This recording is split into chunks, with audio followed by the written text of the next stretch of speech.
Durante a Segunda Guerra Mundial, a velocidade e a ofensiva surpresa das forças alemãs na França chocaram o mundo. Em apenas 6 semanas, o Blitzkrieg da Wehrmacht e da Luftwaffe causou o colapso e a rendição do exército francês. Um dos fatores responsáveis pela vitória pode ser o uso de uma droga perturbadora para melhorar o desempenho, a Pervitin, também conhecida como metanfetamina. No vídeo de hoje, vamos abordar o uso desta droga no Terceiro Reich, desvendar algumas das verdades e mitos que cercam a droga e alguns exemplos perturbadores de seu uso. Pode ser útil começar com uma situação em 1933. Os nacionalsocialistas tomaram o poder e iniciaram o Terceiro Reich. A proibição de drogas recreativas não era a principal preocupação dos nazistas. Muitas das leis da República de Weimar sobre o uso de drogas permaneceram em vigor e os viciados não foram alvo das leis de higiene racial e eugênia dos nazistas. Porém, este não foi o caso para os viciados em álcool, que frequentemente terminavam em campos de concentração. Isso pode ser devido às atitudes liberais dos alemães quanto às drogas e às consequências da Primeira Guerra Mundial. Muitos soldados feridos desenvolveram dependência de analgésicos, como a morfina, incluindo o líder nazista e chefe da Luftwaffe, Hermann Göring. No geral, os nazistas acreditavam que as drogas eram desnecessárias para a raça ariana e uma tática judaica para enfraquecer a determinação alemã. Hitler promovia a ideia de uma vida limpa, sendo ele mesmo um vegetariano, abstêmio e não fumante. Mas ele recorreu aos serviços de um médico charlatão de nome Theodor Morell, que fornecia a Hitler um coquetel de todos os tipos de narcóticos. Morell conseguiu tratar com sucesso um problema estomacal de Hitler, usando uma mistura de probióticos e vitaminas. Ao ganhar o favor de Hitler, ele entrou para o círculo íntimo e se tornou um empresário bem-sucedido, vendendo suas misturas bizarras para a elite nazista. Entre a ladainha de drogas que Hitler tomou, estavam colírios de cocaína e adrenalina, testosterona bovina e anfetaminas. Empresas químicas e farmacêuticas alemãs, como a Bayer, continuaram seu trabalho na síntese de novos medicamentos e drogas.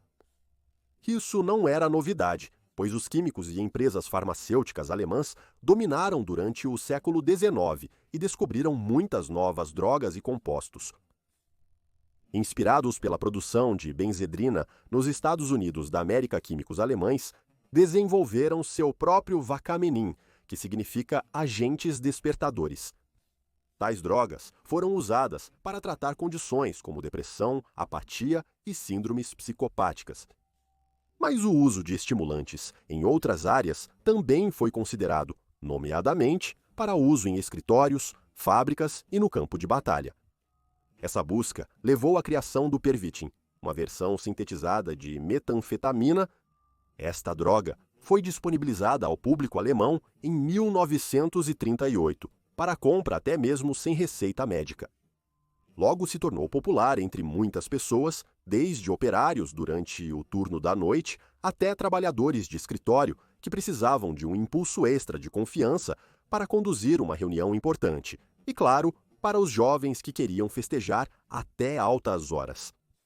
Pesquisas iniciais dos químicos concluíram que a Pervitin tinha efeito mais suave, porém mais duradouro que a benzedrina. A conclusão geral alcançada pelos pesquisadores foi que a Pervitin era capaz de aumentar a produtividade, melhorar o bem-estar de uma pessoa, ao mesmo tempo que diminuía a fadiga.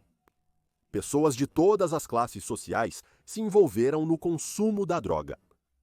A Pervitin tinha alguns efeitos colaterais notáveis. Ela poderia causar alucinações, convulsões e ataques cardíacos, e era conhecida por ser uma substância viciante. Um dos principais pesquisadores que procurava usar a Pervitin no exército era Otto Friedrich Ranke. Ranke havia sido membro do grupo Stahlhelm Freikorps, antes de ser incorporado à Sturmabteilung em 1934. De 1937 até o fim da guerra, Hanker dirigiu o Instituto de Fisiologia Geral e Militar em Berlim. Ele conduziu pesquisas em 19 universitários sobre os efeitos da droga.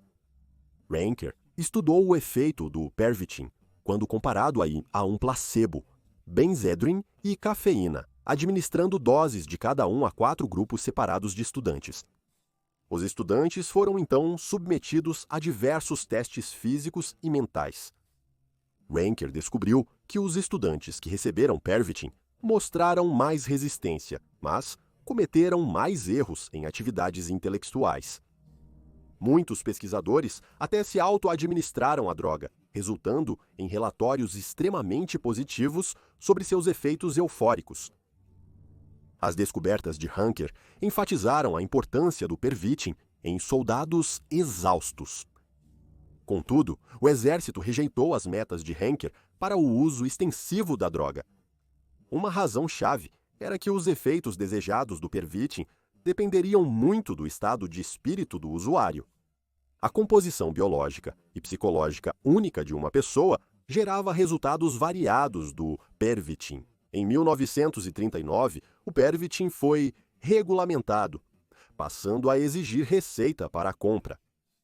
Os efeitos colaterais estavam se tornando cada vez mais conhecidos, assim como os riscos de vício. Em março de 1940, Leonardo Conte, o líder de saúde do Reich, emitiu um aviso para não tomar Pervitin com muita frequência. Durante a Segunda Guerra Mundial, alguns argumentaram que a droga foi vital nas primeiras vitórias nazistas.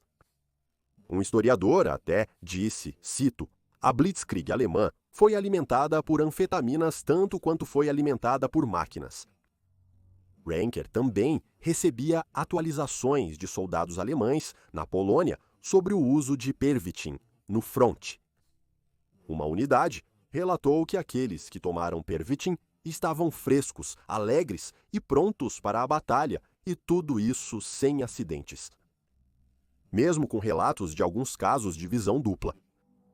Entre abril e julho de 1940, a Wehrmacht e a Luftwaffe compraram cerca de 35 milhões de comprimidos de Pervitin juntamente com Isofan, uma droga rival, mas similar. Essas pílulas seriam distribuídas aos soldados em combate na França, Bélgica, Luxemburgo e Países Baixos. Mas a distribuição de Pervitin aos soldados dependeria dos médicos individuais e de sua disposição em fornecer a droga. Generais alemães deram ordens estritas para que os soldados não dormissem ou descansassem por dias seguidos. Esta era uma ordem para alcançar as vitórias Blitzkrieg necessárias. O Panzergruppe von Kleist foi documentado pelo seu uso generalizado de Pervitin para manter as tropas acordadas. Foi este grupo de exército que rompeu as Ardenas e alcançou o mar, cortando um grande número de tropas belgas, francesas e britânicas. Os aliados não compreendiam como o exército alemão se movia com tamanha rapidez. A Pervitin teve um papel crucial em permitir que as tripulações de tanques alemães se mantivessem acordadas e continuassem manobrando contra os aliados. Ao não dormir e não sentir fadiga, os soldados conseguiam se mover a velocidades tremendas. Os sucessos na França podem levar a pensar que a Pervitin foi então amplamente distribuída entre as tropas alemãs. Apesar dos nazistas classificarem a Pervitin como substância restritiva na lei do ópio de 1941, mais de 10 milhões de comprimidos foram distribuídos às tropas naquele ano, mas nunca foi uma droga obrigatória para os soldados. Era distribuída caso a caso, conforme e quando os oficiais médicos achassem adequado, ou tomada por soldados individualmente. Há cartas de soldados na frente de batalha pedindo às famílias que enviem Pervitin em pacotes de suprimentos. Há relatos do uso de Pervitin também durante as derrotas. Durante a Batalha de Stalingrado, os soldados alemães receberam Pervitina para tentar fugir do cerco soviético. Após a rendição do exército alemão em Stalingrado, há relatos de soldados usando Pervitina para sobreviver ao cativeiro. Havia um soldado alemão ferido que conseguiu sobreviver a uma marcha até um campo de prisioneiros soviético caminhando por neves profundas a menos 38 graus. Este homem tinha pouca comida, exceto por consumir alguns comprimidos de pervertina.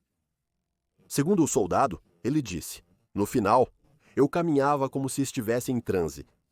Minhas pernas feridas moviam-se automaticamente. Eu não sentia mais o frio, nem fome e sede." Embora nem todos que tomaram Pervitin tiveram uma experiência positiva, existem relatos de um comandante sênior de tanques lutando na França. Ele tomou a droga e sofreu um ataque cardíaco. O uso de Pervitin como uma droga social é confirmado em um relato de outro oficial tomando Pervitin com álcool em uma despedida de solteiro. A mistura da droga e álcool resultou em sua morte. Há também relatos de comandantes da Luftwaffe bem cientes dos riscos de tomar a droga, mas eles a consumiram mesmo assim. Segundo um que lutou na Batalha da Grã-Bretanha, ele tomou Pervitin, ciente dos riscos, mas não podia parecer cansado para os soldados subordinados a ele. O risco de tomar a droga, quando comparado ao risco de ser abatido, era, para o comandante da Luftwaffe, irrelevante. Apesar de tantas pessoas tomarem a droga, existem poucos relatos de soldados se tornando viciados. Seriam os médicos com acesso fácil e disponível que acabariam tomando vários comprimidos por dia. Em abril de 1941, a Pervitine não era mais fornecida pelo exército devido aos perigosos efeitos colaterais. No entanto, isso não impediu o acesso de oficiais médicos e soldados individuais à droga. À medida que a guerra se prolongava, a eficácia da Pervitin diminuía. Mostrou-se eficaz em ofensivas rápidas de Blitzkrieg, onde os soldados que haviam tomado a droga conseguiam descansar. Mas em ofensivas mais longas, como na Rússia, não havia tempo para recuperação após o uso de Pervitin. Além disso, os soldados desenvolveram uma resistência à droga, necessitando cada vez mais para ter algum efeito. Há um rumor que persistiu em torno do uso da droga durante a Segunda Guerra Mundial. O termo Panzerchokolade, que significa chocolate de tanque ou chocolate de armadura, se espalhou pela internet, notavelmente com uma imagem de algo que parece ser uma barra de chocolate produzida pela empresa SOTA. Deve-se afirmar que isso é uma farsa, embora seja bastante convincente. Não existem evidências de que os tripulantes de tanques alemães consumiam chocolate com metanfetamina.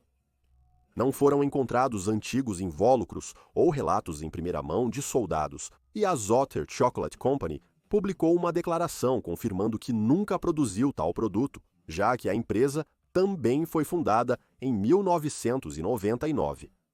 As tripulações de tanques alemães receberam metanfetamina, mas não em forma de chocolate, como discutido antes. Donas de casa alemãs receberam, surpreendentemente, chocolates com metanfetamina.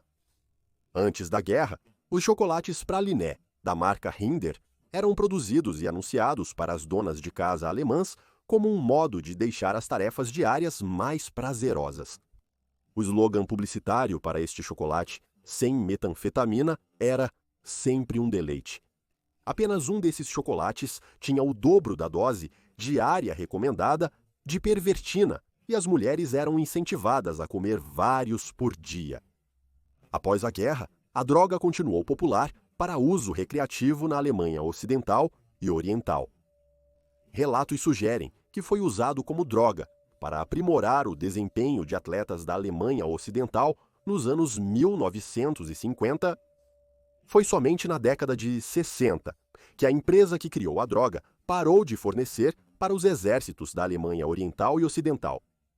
Apesar disso, o Pervitin continuou sendo uma droga potencial para os soldados da Alemanha Ocidental até os anos 70. Hoje, as metanfetaminas são em grande parte uma substância controlada ou ilegal ao redor do mundo. O Pervitin permanecerá como um dos elementos mais perturbadores da Segunda Guerra Mundial. A tentativa de empurrar os soldados além de seus limites com metanfetaminas para alcançar os objetivos nazistas de dominação enquanto também promovia a ideia de supremacia ariana, destaca a hipocrisia da ideologia.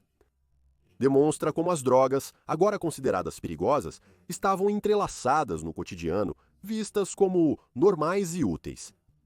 Olhando para trás, pode ser perturbador ver como uma droga tão potente foi tão amplamente utilizada.